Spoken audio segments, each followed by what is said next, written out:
Common eligibility test CET कल व परसों होने जा रहा है, लेकिन सरकार की कुव्यवस्था, कुप्रबंधन के कारण मुझे लग नहीं रहा कि इसमें सभी अभ्यर्थी बैठ पाएंगे, पेपर दे पाएंगे।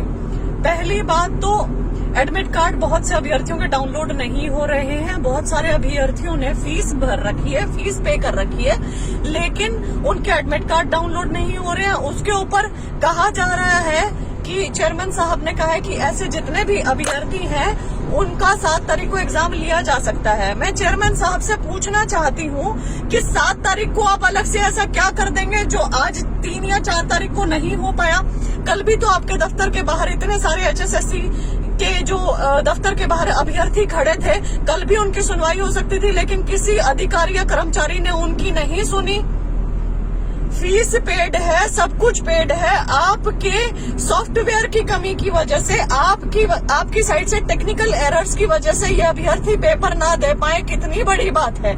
दूसरी चीज, अखबार में लिखा आता है कि जो भी अभ्यर्थी टेक्निकल एरर की वजह से एग्जाम नहीं दे पाएंगे वो सेंटर पर जाकर प्रोविजनल एडमिट कार्ड लेकर बैठ सकते हैं। तो ये कितनी मतलब बेवकूफाना बात है, लैक ऑफ कॉमन सेंस, कि जब उनका एडमिट कार्ड ही डाउनलोड हो जाता तो प्रोविजनल एडमिट कार्ड की जरूरत क्या होती। और जब उनको पता ही नहीं कहीं से भी कि उनका सेंटर कौन सा है, क्योंकि एडमिट कार्ड तो डाउनलोड हो ही नहीं रहा है, तो कौन से सेंटर पर जाकर वो प्रोविजनल एडमिट कार्ड निकलवाए, ये हमें बता दे सरकार, ये हमें बता दे HSSC। तीसरी चीज, जो परिवहन व्यवस्था है, ट्रांसपोर्ट फैसिलिटी, कहा जा रहा था कि बुक डिपो जाओ, ये बस डिपो जाओ और अपनी बस वो करवाओ, बुकिंग करवाओ, अपनी सीट की बुकिंग करवाओ। तो हिसार में आज इतना बुरा माहौल था, वहां पर जो बस की बुकिंग करवाने के लिए अभ्यर्थी गए थे, वहां कुप्रबंधन, कुव्यवस्था हो गई और वहां इतने सारे अभ्यर्थी पहुंच गए, कोई बस की बुकिंग नहीं हो पाई, लाठी चार्ज हुआ, वहां पर पुलिस बुलानी पड़ी और 2 जो कैंडिडेट्स हैं उनको चोटें आई हैं, ऐसा बताया गया है। और वहां पर first come first serve basis कर दिया है, मतलब कि जो कल पहले आएगा उसको बस की सीट मिल जाएगी, उसको तो बस पहुंचा देगी उसके गंतव्य तक, जो नहीं आ पाएगा उसका क्या होगा। तो ऐसे में कैसे ये अभ्यर्थी पहुंचेंगे, कैसे अपने स्थान पर जाकर सीईटी का एग्जाम लिख पाएंगे, और कैसे महिला कैंडिडेट्स हैं वो जा पाएंगी। महिला कैंडिडेट्स का क्या होगा।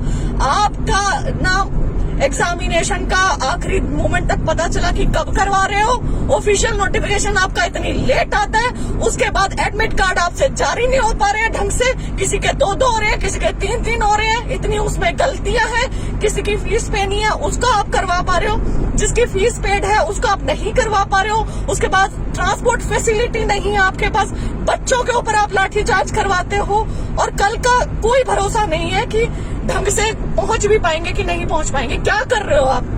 युवाओं का मानसिक शोषण, इसको कहते हैं एग्जाम लेना।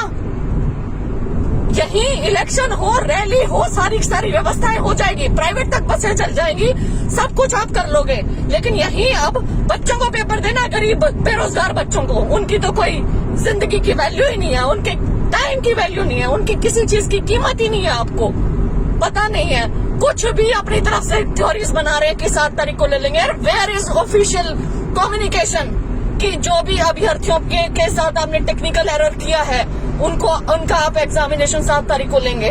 ऑफिशियल कम्युनिकेशन नहीं है, बस किसी न्यूज चैनल के माध्यम से एक बार वर्बली बोल दिया और हो गया।